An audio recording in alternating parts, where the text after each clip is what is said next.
ہم یہ سمجھتے ہیں کہ انہوں نے غلط بیانی کر کے پاور میں آئے اور میرے سمیت ساری دنیا کو دھوکہ دیا. تو اس لیے ہم نے ان سے سائڈ پہ، اور میں یہ سمجھتا ہوں کہ میرے ملک کے ساتھ، میرے لوگوں کے ساتھ اس نے بہت بڑی زیادتی کی. ٹھیک ہے، آپ کو جب گھر سے اغوا کیا گیا، آپ کو لے جایا گیا، آپ نے ایک جملہ کہا جب آپ پر تشدد بھی کیا گیا، آپ اسی حالت میں تھے اور آپ نے کہا کہ خان تو گیا. تو کیا اس ٹائم خان صاحب تھے تو کیا آپ بھی اس سازش کا حصہ تو نہیں تھے کہ آپ کو پہلے سے معلوم تھا کہ آپ خان صاحب جا رہے ہیں؟ دیکھیں، جمہوریت میں اور پالیٹکس میں سازش کوئی نہیں ہوتی. ٹھیک ہے، یہ جو بیانیہ ایک بنایا جا رہا ہے کہ امریکی سازش ہے، یہ کون ہے؟ یہ کون ہے جس کے خلاف امریکن سازش کرے گا؟ خود دیکھیں، وہی میں کہتا ہوں نا، کبھی کچھ کہتا ہے کبھی کچھ کہتا ہے. یہ جو ووٹ آف نو کانفیڈنس ہے، یہ تو پچھلے نومبر سے چل رہا تھا اور مجھے پتا تھا. دیکھیں، میں صحافی ہوں، الحمدللہ ویل اویئر ہوں چیزوں سے. میں جس پروفیشن میں ہوں اس میں آپ کی پولیٹیشین سے دوستیاں بھی ہوتی ہیں، کانفیڈنس بھی ہوتا ہے، چیزیں پتہ رہتی ہیں. مجھے پتا تھا کہ یہ نہیں بچے گا، کیونکہ جس قسم کا بیہیویئر اس شخص کا ہے، اس نے تو اپنی پارٹی انٹیکٹ نہیں رکھی. اور لوگ اسی کی پارٹی کے اندر بہت سے لوگ تھے جو اس سے خفا تھے اور وہ جانا چاہ رہے تھے. ان کی اپنی ایک سیاست اس کی وجہ سے خراب ہو رہی تھی. ٹھیک ہے، اور ووٹ آف نو کانفیڈنس آپ کے آئین میں درج ہے، اور وہ کوئی غیر جمہوری بات نہیں ہے اور کوئی سازش نہیں ہے کہ میں آپ کو ووٹ آف کانفیڈنس سے نکال دوں اور آپ کے سازش ہوگی. سازش دیکھیں، ووٹ آف نو کانفیڈنس جو ہے اس کا مطلب ہے کہ آپ کی اپنی پارٹی آپ پہ اعتماد نہیں کر رہی. بالکل، اپوزیشن تو آپ پہ ویسی نہیں کر رہی ہوتی. اب پوری دنیا میں جو ووٹ آف نو لندن میں یو کے میں 12 پرائم منسٹر اور حالیہ ابھی ووٹ آف نو کانفیڈنس ہوا ہے، اور اسی کے 48 ممبر نے اس کے خلاف ووٹ دیا اور وہ تھوڑے سے مارجن سے بچ گیا. تو یہاں سپریم کورٹ بھی اور ہماری ہائی کورٹس بھی، مجھے نہیں سمجھ آتی ہے ججز کیا سوچتے ہیں. یا تو آئین کو بدل دو، اس میں ووٹ آف نو کانفیڈنس کی شک نکال دو. یہاں انہوں نے کہا جی جو ووٹ دے گا اس کو ووٹ بھی نہیں گنا جائے گا اور وہ ڈسکوالیفائی ہو جائے گا. یہ تو مطلب سمجھ سے باہر ہے. تو جو خان کہہ رہا ہے کہ جی میرے خلاف سازش، بھئی آپ کے لوگوں نے آپ پہ اعتبار نہیں کیا، آپ کی پالیسیز کی وجہ سے. یہ جو کرپشن اور جس طریقے سے آپ حکومت چلا رہے تھے وہ سب کے سامنے ہے. تو اس میں سازش کہاں سے آ گئی؟ وہ تو ایک ڈیموکریٹک وے ہے. مطلب یہاں ایسا نہیں ہو سکتا کہ آپ ایک دفعہ پرائم منسٹر بن جائیں اور پھر آپ کو کوئی پوچھے ہی نہ.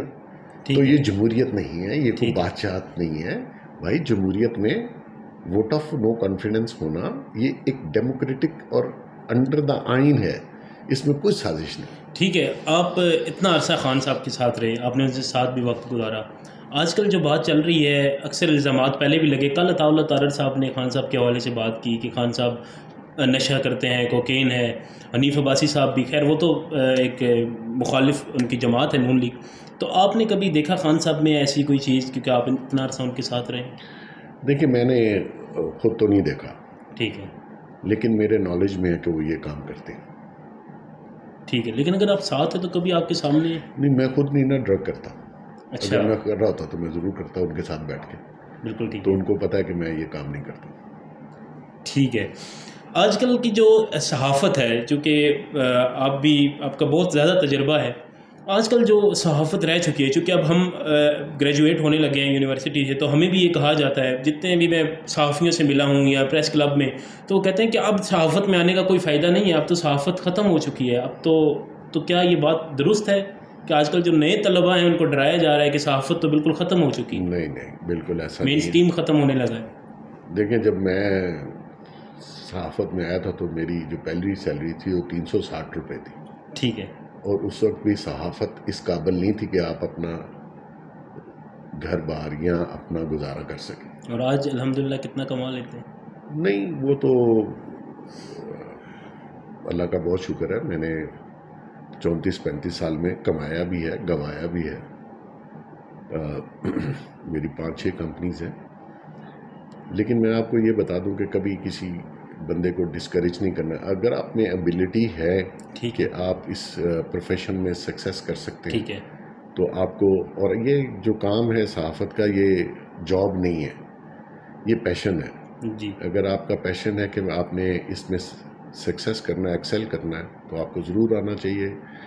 اور یہ کہنا کہ صحافت ختم ہو چکی ہے، اس کے انداز بدل گئے ہیں، اس میں نئی چیزیں آ گئی، جدت آ گئی ہے، اس میں بہت ساری چیزیں بدل گئی ہیں، لیکن ایسا نہیں کہ ختم ہو گئی. ٹھیک ہے. اگر آپ کا پیشن ہے تو اس کو پیشن سمجھ کے آئیں، روزگار سمجھ کے نہ آئیں، اس کو جاب سمجھ کے نہ آئیں. ٹھیک ہے. اس میں بہت ساری فیلڈز ہیں جس میں آپ سکسیس کر سکتے ہیں. لیکن ہم واقعی میں ہم دیکھتے بھی ہیں کہ جو مین اسٹریم میڈیا ہے بالکل صحافیوں کے دو دھڑے بن چکے ہیں، ایک اینٹی عمران ہے، ایک پرو عمران ہے.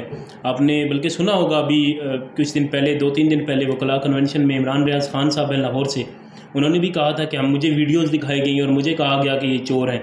تو آج جب ان پہ اپنے پہ بات آئی تو آج وہ بھی اسٹیبلشمنٹ کے خلاف ہو گئے. تو یہ کیا دیکھیں، جو موسٹلی لوگ اسٹیبلشمنٹ کے خلاف بات کرتے ہیں، میجورٹی جی، وہ پہلے انہی کے پیرول پہ رہے ہوتے ہیں. جی، جو کہہ رہا تھا ویڈیو ہمیں کیوں نہیں دکھائی، ویڈیو ان کو کیوں نہیں دکھائی؟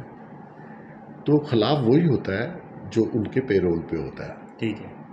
اور پھر ایک ٹائم آتا ہے کہ وہ سمجھتا ہے کہ میں ضرورت سے زیادہ بڑا ہوں، حالانکہ وہ جو جن کے ٹکڑوں پہ یہ پلتے ہیں، جن کی بیس پہ یہ جرنلزم میں آتے ہیں، پھر انہی کو یہ آنکھیں دکھانے کی کوشش کرتے ہیں. اور یہ مجھے سب نالج ہے کون کہاں رہا ہے.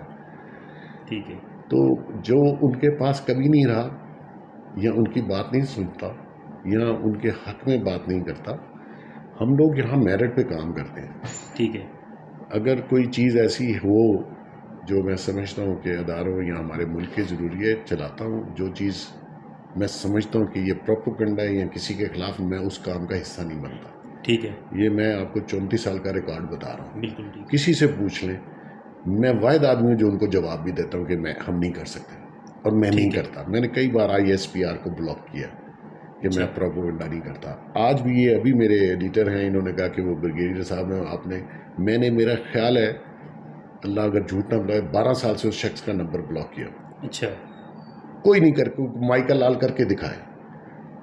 یہ جو آپ نے جن کا نام لیا، میں نہیں ان کے بارے میں گفتگو کرتا کہ وہ صحافت میں کیسے آئیں. اگر ایک شخص جو صحافت میں آتا ہے اور انہی کی کریشن ہوتا ہے، ٹھیک ہے، اور پھر انہی کے بارے میں بات کرتا ہے، تو میں سمجھتا ہوں مناسب نہیں ہے. کیونکہ آپ تو وہی لائے تھے، اور وہ جو ادارے ہیں جن کو یہ ملائن کر رہے ہیں، وہ ایسے ہی لوگوں کو لاتے ہیں جو اصل آدمی ہے، نہ ان کی طرف سے آتا ہے، وہ اپنی محنت سے خود آ کے آتا ہے. بالکل ٹھیک ہے. تو یہ سارے جو آج جن کی گفتگو آپ سن رہے ہیں، یہ انہی کے لائے میں تو اس لیے بات نہیں کرتا. جن کو آپ نے بنایا وہ آپ کے بات کر رہے ہیں. بالکل ٹھیک ہے. ہمیں تو الحمدللہ نہ انہوں نے بنایا ہے، نہ ہم ان کے زیر اثر ہیں، نہ میں ایسی گفتگو کرتا ہوں کہ جی مجھے ویڈیو دکھائیں گی اور یہ اور وہ. بھائی آپ کو ویڈیو دکھائی کیوں گئی؟ آپ گئے کیوں وہاں؟ ہمارا بھی ریکارڈ چیک کر لینا، ہم کتنی دفعہ جاتے ہیں وہاں. ہمیں تو کوئی فون نہ کرے تو میں تو بات نہیں سنتا کسی. بالکل ٹھیک ہے. تو یہ صحافیوں کو خود خیال کرنا چاہیے. ہاں اگر کوئی ملکی مفاد میں ہے تو ضرور، لیکن یہ جو انٹرنل پالیٹکس ہے، جیسے آپ نے کہا جی ڈیوائڈ ہے، ڈیوائڈ ہوتا ہے، ایسا کوئی نہیں کہ ہر بندے کا اپنا ایک اوپینین ہے، اور اوپینین ٹلٹ ہوتا ہے. بالکل ٹھیک ہے. بس میں پروگرام کے اختتام کی طرف جاؤں گا. آخر پہ کبھی کسی صورت میں لفافہ آفر ہوا کسی کی طرف سے، جو یہ کہا جاتا ہے جی لفافہ اور یہ اس طرح کی چیزیں؟ نہیں، میری اسٹیج پہ تو لفافہ، مجھے تو کوئی کنٹینر ہی دے تو میں شاید قبول کروں. لفافے والا میں ہوں نہیں. بالکل ٹھیک ہے. لیکن ہوتا ہے، ایسا نہیں ہے کہ میں کو بالکل نہیں ہوتا، ہوتا ہے. لیکن میری ایک ریکویسٹ ہے، اگر آپ نے یہ جرنلزم جوائن کرنا ہے، جی، لفافے کو مت لیجیے گا، ورنہ پھر آپ ساری زندگی لفافہ ہی لیتے رہ جائیں گے. بالکل ٹھیک ہے. اور لفافے سے زندگی نہیں گزرتی، نہ پروفیشن میں آپ کا نام بنتا ہے. آپ مارکیٹ میں چلے جائیں، کسی سے پوچھ لیں، آپ کو میری ہسٹری لوگ بتا دیں گے. بالکل ٹھیک ہے. آخر میں چند نام لوں گا ان کے بارے میں، آپ نے صرف ایک جملہ کہنا ہے یا ان کو ایک نصیحت آپ نے کرنی ہے. سب سے پہلے عمران خان صاحب.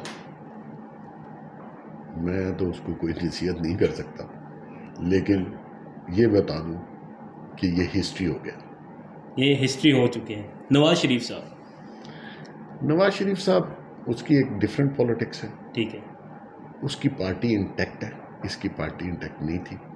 اس نے جو کیا ابھی ریسنٹلی، اس نے خود اپنے آپ کو تباہ کر لیا. نواز شریف صاحب، میرا نہیں خیال کہ ان کی، دیکھیں ان کے پیچھے بہت لمبی ایک لسٹ ہے جی، جو ان کے بعد بھی ان کی پارٹی کو چلائے رکھے گی. سینئر تھوڑے سے سوبر سے لوگ ہیں، اس طرح کی گفتگو نہیں کرتے، بہت سوچ سمجھ کے ایکسپیرینس سے چل رہے ہیں۔ بالکل ٹھیک ہے۔ آصف علی زرداری صاحب، ان کی بھی لیگیسی ہے جی، ان کا بیٹا ابھی فارن منسٹر بن گیا، پارٹی انٹیکٹ ہے، سندھ میں بہت زور ہے، اور وہ رہے نہ رہے پارٹی کا نام رہے گا، کیونکہ اسٹرانگ پارٹی ہے ذوالفقار علی بھٹو صاحب نے بنائی، وہ لیگیسی ابھی تک چل رہی ہے۔